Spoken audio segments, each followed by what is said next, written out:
Les secteurs de la musique, du transport aérien ou de l'hôtellerie ont été totalement transformés par le numérique. D'autres secteurs sont sur la liste de cette transformation, parmi lesquels celui du recrutement. Alors pour en parler, j'accueille Dan Serfati, cofondateur de Viadeo. Dan Serfati, bonjour. Bonjour. Alors est-ce que le secteur du recrutement est sur la liste et en cours de transformation par le numérique? Ah oui. Oui, bien sûr, et on aura l'occasion d'en discuter, mais sur plein de sujets différents. Alors je rappelle que votre société Viadeo est un réseau social de 65 millions d'utilisateurs, dont 25 millions en Chine, et vous réalisez un chiffre d'affaires de 30 millions d'euros avec 450 salariés, dont un tiers déjà en Chine. Alors quels sont les changements sociétaux qui sont à l'origine de cette mutation dans le secteur du recrutement? Alors on a appelé ça en interne, mais c'est notre nom de code, on a appelé ça la nouvelle donne.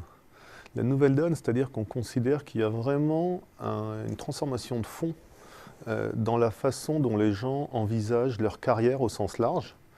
Et évidemment, le réseau social professionnel a, à notre sens, un énorme rôle à jouer dans cette transformation nouvelle donne.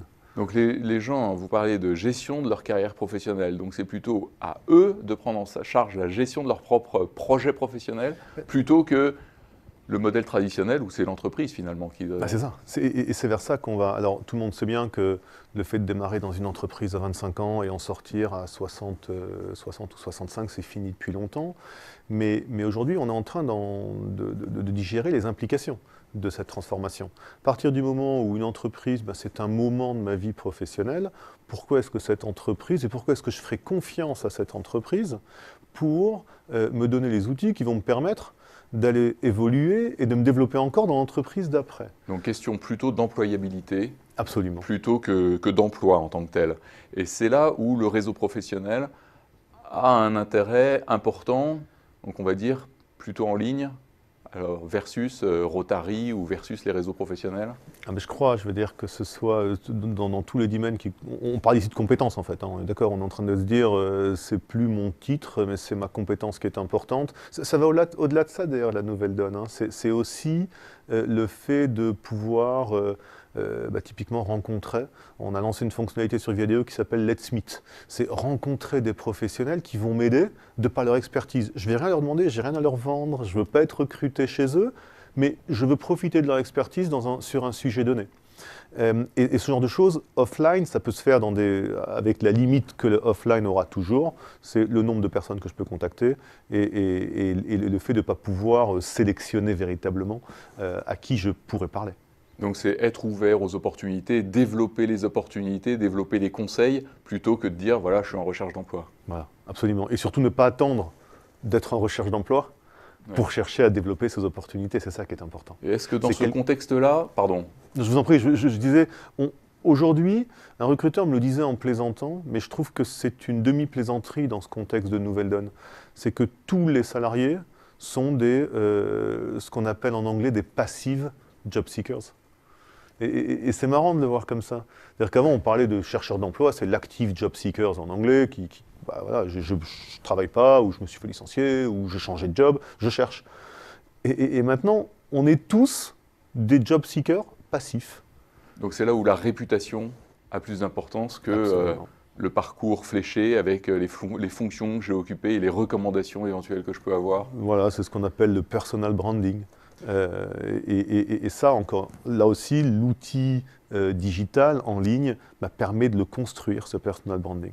D'accord, alors ça, ce sont les fondamentaux des transformations sociétales, on va dire, ou sociales au niveau des individus. Et quels peuvent être les impacts pour les acteurs du secteur du recrutement? Je pense aux intermédiaires, les petites annonces, les conseils en recrutement, etc.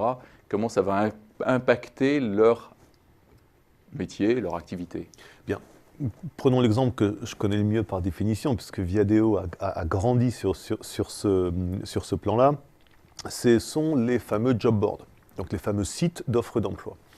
Ces fameux sites d'offres d'emploi, ils permettent aux recruteurs de toucher essentiellement des gens qui sont en recherche active.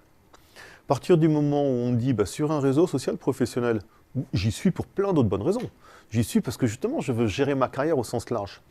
Ça permet aux recruteurs du coup de toucher, d'avoir un accès à ces gens qui ne sont pas des chercheurs d'offres d'emploi, mais qui sont ces fameux job seekers passifs.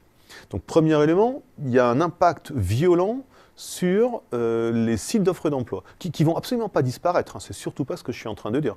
C'est juste qu'ils touchaient une petite part, 10% de la population, on va dire, et les 90 autres sont touchés par les réseaux sociaux professionnels. Un deuxième exemple d'impact qui, à mon avis, va véritablement bouleverser la façon dont, cette fois-ci, les entreprises RH regardent le recrutement, c'est ce côté, enfin le mot magique, quoi, le social. Aujourd'hui, le social dans les RH, c'est encore extrêmement limité. Mais avoir une page Facebook pour une entreprise, avoir une page Viadeo pour une entreprise, eh bien, ça veut dire que les gens vont s'exprimer sur cette page. Ça veut dire que l'entreprise va devoir répondre. Et donc, l'interactivité va vraiment prendre tout son sens. Mais les entreprises vont devoir s'équiper pour ça. Du coup, impact sur les agences de communication RH, par exemple, qui ont un vrai rôle à jouer là-dedans, dans la communication. Donc, vraiment des choses qui... Ce social, à mon sens, va véritablement révolutionner la façon dont ces entreprises-là... Au niveau de tous les acteurs, quasiment, Absolument. tous les acteurs de la chaîne. Alors, quels vont être les enjeux, là, en termes économiques? Est-ce que vous avez des ordres de grandeur? Si on regarde le marché du recrutement en ligne en France, est de l'ordre de 150 à 200 millions d'euros. Le marché RH au sens large, en incluant l'intermédiation, les agences, on l'estime entre 500 et 600 millions d'euros. Donc, et je ne compte pas là-dedans la partie RH, entreprise, corporate, ce que ça peut vouloir dire. Donc voilà, ce sont des montants qui sont extrêmement importants, extrêmement significatifs. Vous le disiez tout à l'heure, on fait 30 millions d'euros de chiffre d'affaires, ce qui en dit long sur notre potentiel de progression sur ce marché-là. Dan Serfati, cofondateur de Viadeo, merci. Merci à vous.